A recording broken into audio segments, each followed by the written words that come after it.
Uma coisa extraordinária que eu aprendi nesse mundo do petróleo é que, no passado, muito remoto, o petróleo exudava a superfície, quer dizer, ele filtrava a superfície dizem, Noé utilizou betumen para poder fazer a Arca de Noé, né? Betumen nada mais é do que petróleo.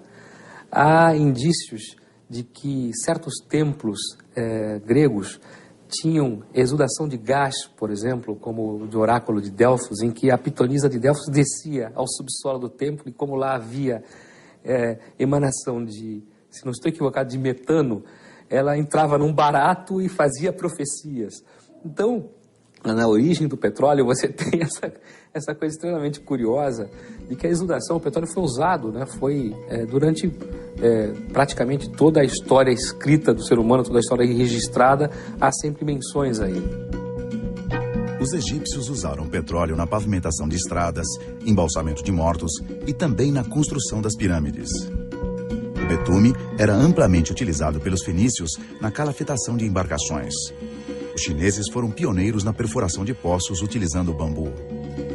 Já os romanos o utilizavam na confecção de flechas incendiárias.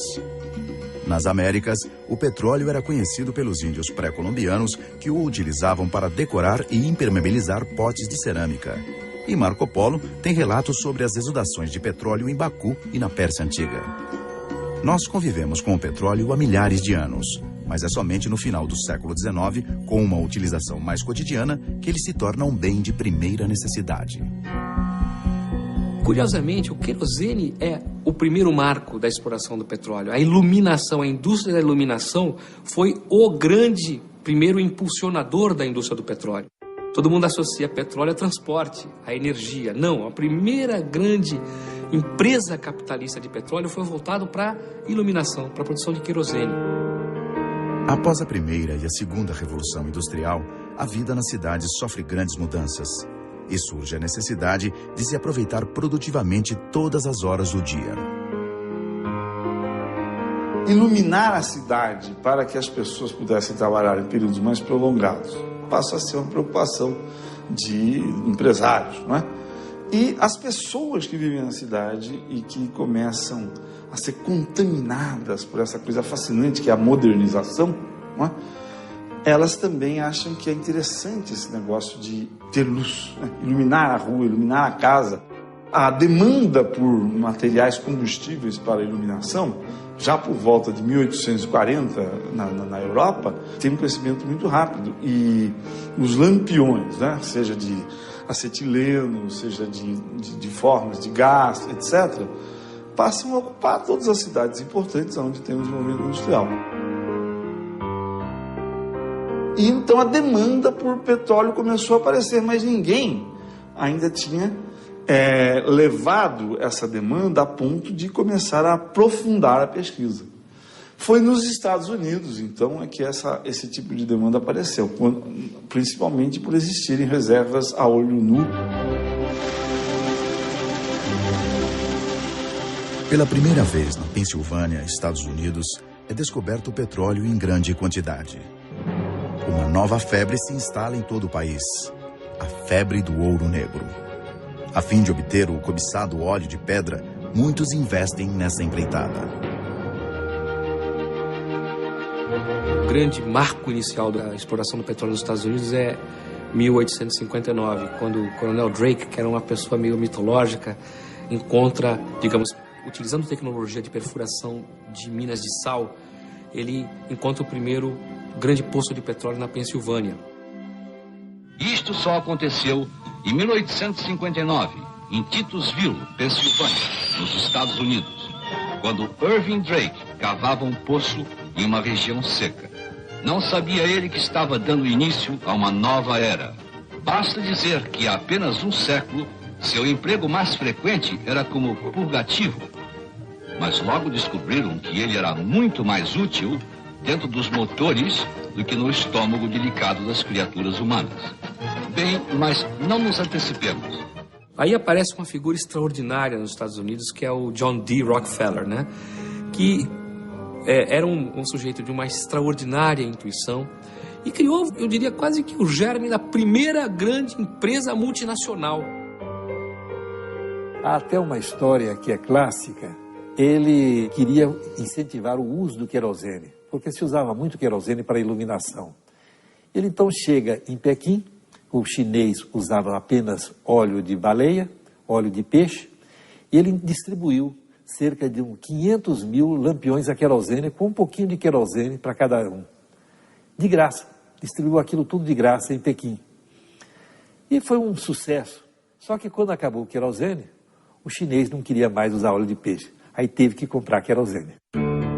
Inaugura-se uma nova era no capitalismo moderno. A era da comercialização em larga escala. Pequenas empresas dão lugar a grandes corporações. A postura de Rockefeller, né, pioneira também no sentido empresarial, é a mais competente, é a mais eficiente. E não é à toa que a Standard Oil, por causa disso mesmo, foi comprando rapidamente aquele monte de pequenas empresas do sul dos Estados Unidos até o oeste, né, formando um enorme truste. Foi tão grande, né, a expansão da Standard Oil, que foi justamente a primeira lei antitruste e surgiu por causa dela, né? Aliás, os grandes mecenas dos Estados Unidos estão vinculados ao petróleo, né? São Rockefeller. Quem conhece Nova York sabe o quanto Rockefeller contribuiu para a vida cultural da cidade, com os grandes museus.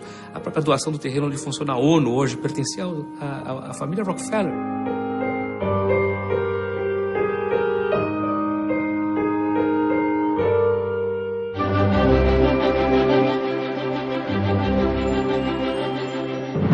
Em pouco tempo, nos Estados Unidos, o número de poços cresce vertiginosamente.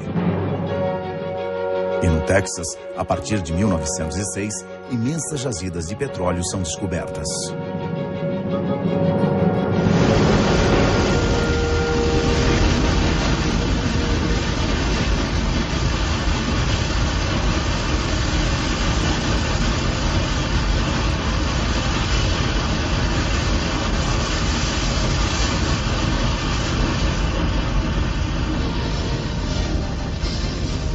Quando tomaram o Texas aos mexicanos, os norte-americanos nem imaginavam quanto que estavam lucrando.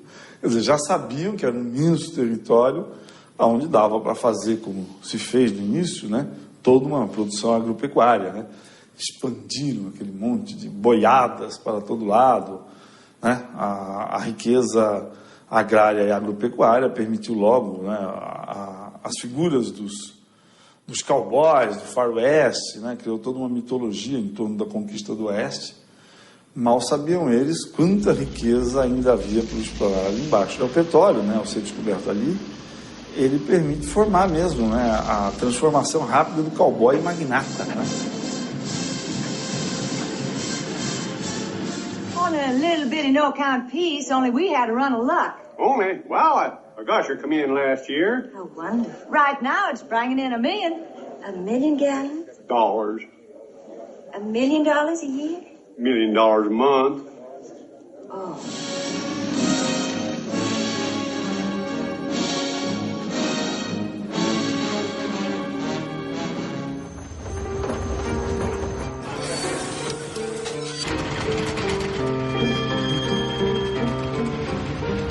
No final do século XIX e início do século XX, a demanda por energia alcança níveis altíssimos. O mundo precisa cada vez mais suprir as necessidades que vieram a reboque da modernidade. Por que de repente as pessoas conseguiram aumentar a energia mecânica disponível em suas casas, nas suas vidas? Isso, em grande parte, foi devido aos motores de combustão interna. A princípio, utilizava-se carvão numa caldeira para gerar vapor e o vapor movia as máquinas. Ao longo da evolução da tecnologia, o carvão foi sendo substituído pelos derivados de petróleo. Primeiramente querosene, depois a gasolina e o óleo diesel. Estamos perante um exemplar de um motor diesel de 4 tempos, onde o combustível utilizado é óleo diesel e a combustão desse combustível é feita considerando o ar admitido, que após comprimido e aquecido, em contato com o combustível injetado, vai gerar uma reação de combustão, onde calor vai ser liberado e, consequentemente, nós vamos ter a realização de um trabalho mecânico, empurrando o pistão para baixo e, consequentemente, transferindo para o eixo de manivelas um esforço que vai poder ser aproveitado para um equipamento acoplado ao motor, que pode ser, por exemplo, uma transmissão de um automóvel, o acionamento de uma bomba d'água ou mesmo o acoplamento por um gerador para geração de energia elétrica. A invenção das máquinas de combustão interna, os motores de combustão interna, foi uma enorme revolução. Mudaram as formas de trabalho, mudaram as formas de morar, mudaram as formas de se locomover. Foi realmente uma grande revolução cujos efeitos funcionam até hoje. Muito maior até do que a revolução digital, que é feita, falado muito sobre como está mudando o ser humano, como está mudando a civilização, mas até nos últimos 20 anos mudou alguma coisa, mas não chegou nem perto do que a invenção dos motores de combustão interna mudou o modo que a humanidade funciona. O motor de combustão interna torna possível o surgimento do automóvel. A popularização do carro transforma a gasolina em um produto cada vez mais valioso. Em 1910, as vendas de gasolina excedem pela primeira vez as de querosene. A demanda pelo petróleo toma seu impulso definitivo. O mundo torna-se cada vez mais veloz. No começo, então, do século XX, discutia-se se aquela velocidade não iria ser problemática ao coração, se aquilo não iria trazer problemas visuais, porque o carro subia e descia. Já se andava em velocidade nos trens, mas o trem era estável, não tinha aquele saculejo do automóvel, tinha roupas de automobilista. Tudo isso daí surge, e surge também, paralelamente, o marketing de vendas de automóveis. A Ford inicia a fabricação de carros em série. Em 1910, a Ford produz 34 mil automóveis e consegue vendê-los a preços populares, alavancando ainda mais o consumo do petróleo e impulsionando a cultura americana do automóvel. Naqueles primeiros anos, os automóveis existentes eram movidos tanto a petróleo, a gasolina, quanto a eletricidade. Os primeiros automóveis houve vários movidos a eletricidade, possibilidade que foi depois abafada pelo petróleo. O Santos Dumont, que era um playboy em Paris, correndo para lado para cá, namorando, pulando, subindo nos balões para impressionar as namoradas dele, então, corria por Paris, num dos primeiros automóveis que surgiram, movido a eletricidade. Mas tudo isso foi sufocado pelo petróleo.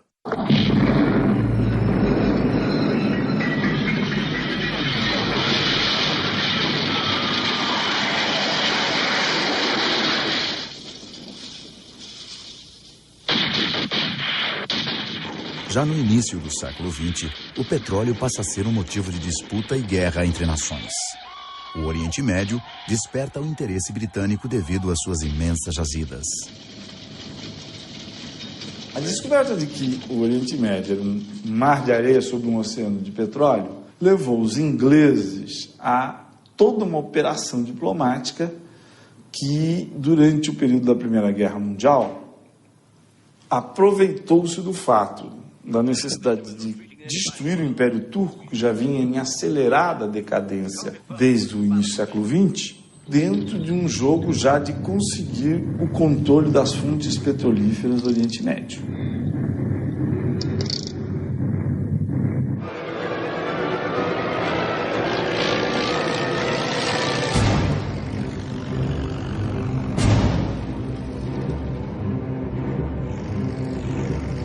A Primeira Guerra Mundial a busca do petróleo era alguma coisa essencial, porque os navios haviam passado do carvão ao óleo combustível e os navios não podiam se deslocar se não tivesse fontes de abastecimento.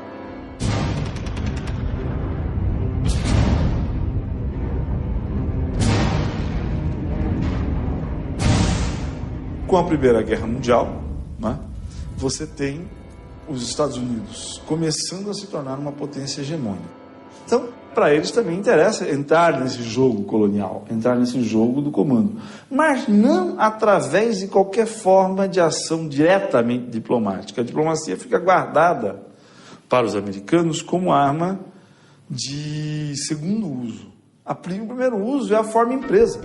É justamente aí que começa a se desenhar as famosas 7 irmãs do petróleo, que vão operar em todo o mercado internacional, dividindo como fatias de um queijo, né, num processo de cartelização muito forte, sendo que a chamada 7 irmãs, 5 são empresas norte-americanas, né?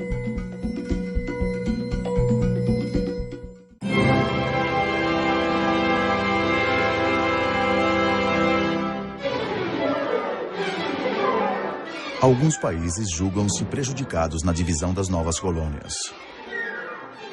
Explode a Segunda Guerra Mundial e a Alemanha sai em busca de algumas fatias do bolo das grandes nações.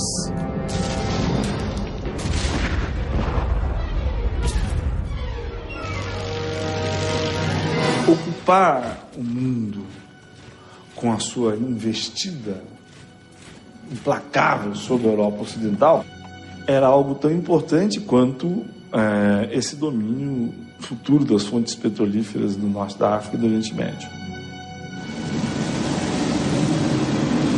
A Blitzkrieg, né, essa apanagem da expansão alemã violentamente rápida sobre a Europa, né, é, na verdade, uma blitzkrieg de derivados de petróleo, quer dizer, a velocidade dos tanques, dos caminhões, a mobilidade dos jipes, das lanchas, dos grandes navios, dos destroyers, enfim, é uma rede de motores, né, movidos a óleo fantástica, que garante toda essa mobilidade enorme da Segunda Guerra Mundial, que todo mundo comenta, né? Quer dizer, a Primeira Guerra Mundial é uma guerra de trincheiras e ferrovias, e a Segunda Guerra Mundial é uma guerra de movimento, né? De grandes movimentos, enormes deslocamentos de tropas em pequeno espaço de tempo.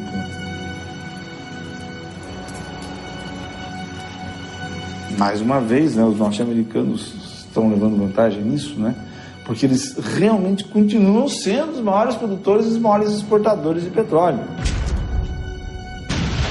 Dissipada a fumaça levantada pela Segunda Guerra Mundial, restam duas superpotências: Estados Unidos da América e União Soviética. A União Soviética também tinha muito petróleo. A União Soviética imensas jazidas de petróleo, imensas reservas, e soube aproveitar muito bem essa riqueza petrolífera, né? Isso foi muito importante para permitir que essa potência tão rapidamente emergente conseguisse fazer frente ao colosso norte-americano. Em cenário de Guerra Fria, em que o mundo é dividido em dois blocos opostos, a autossuficiência petrolífera de um país pode representar sua autonomia política em relação às superpotências. Nessa época, alguns países periféricos como Venezuela, México, Nigéria começam a produzir petróleo, tornando-se ponto-chave na disputa geopolítica mundial. Cuba tinha uma produção petrolífera muito insignificante, né? Praticamente comprava quase todo o seu petróleo da Venezuela. Mas o fato de Cuba, né, logo depois de 59, nacionalizar o seu petróleo, fez com que os Estados Unidos ficassem extremamente preocupados com que isso acontecesse em outros países, né? Foi quando eles foram em cima da Venezuela, que estava desenvolvendo uma política um pouco mais nacionalista em relação ao petróleo, negociando com a cabeça mais erguida diante das grandes empresas norte-americanas.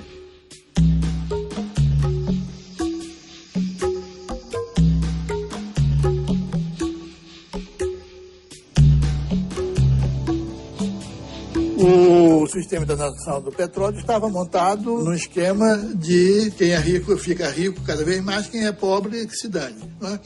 Os países exportadores da área de concessão, que eram atrasados, que eram alguns miseráveis, tinham no seu subsolo uma riqueza que não era explorada em favor deles, que eram companhias estrangeiras que vinham lá, tiravam aquilo.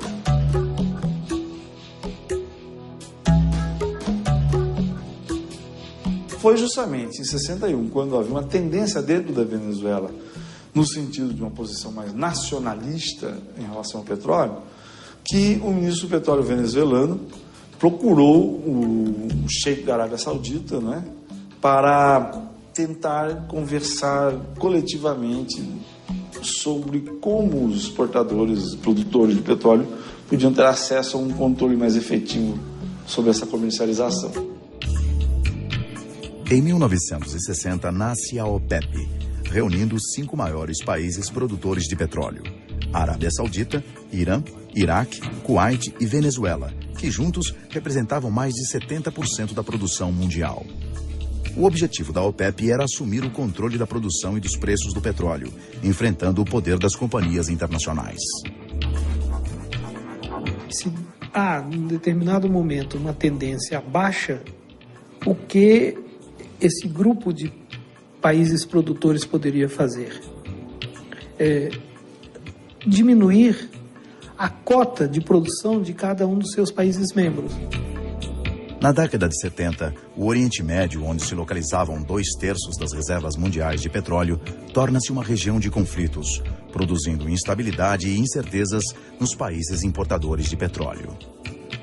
Em 1973, diante do agravamento do conflito árabe-israelense, a Organização dos Países Exportadores de Petróleo, sob a liderança da Arábia Saudita, resolve valer-se do momento político para subir muito mais alto o preço do barril. E essa foi, em 1973, né, a primeira grande afirmação da OPEP. O momento de confronto decorrente desse desencontro entre árabes e judeus facilita que os preços venham a ser corrigidos.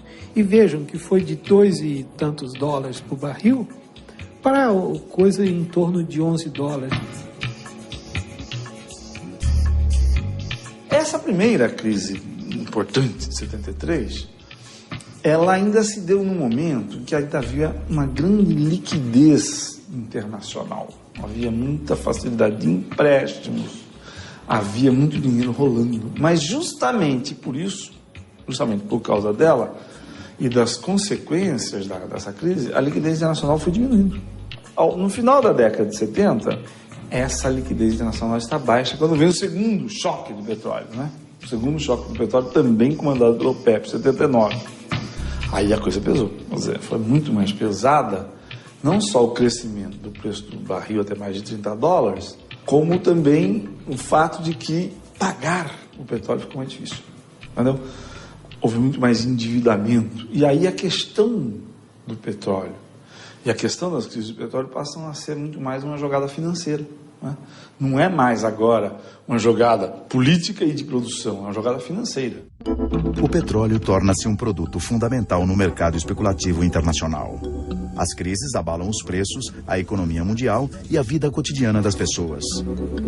Bolsas de valores em vários países enfrentam dificuldades, mostrando na época uma dependência do suprimento dos países participantes da OPEP, principalmente da região do Oriente Médio. E depois veio um terceiro choque do petróleo, que aconteceu de certa forma com a invasão do Kuwait pelo Iraque, né? Que dessa vez talvez o impacto tenha sido menor, não só porque o mundo estava um pouco mais preparado para o golpe de uma nova instabilidade, mas o mundo aprendeu a se preparar também, né, para essas eventualidades.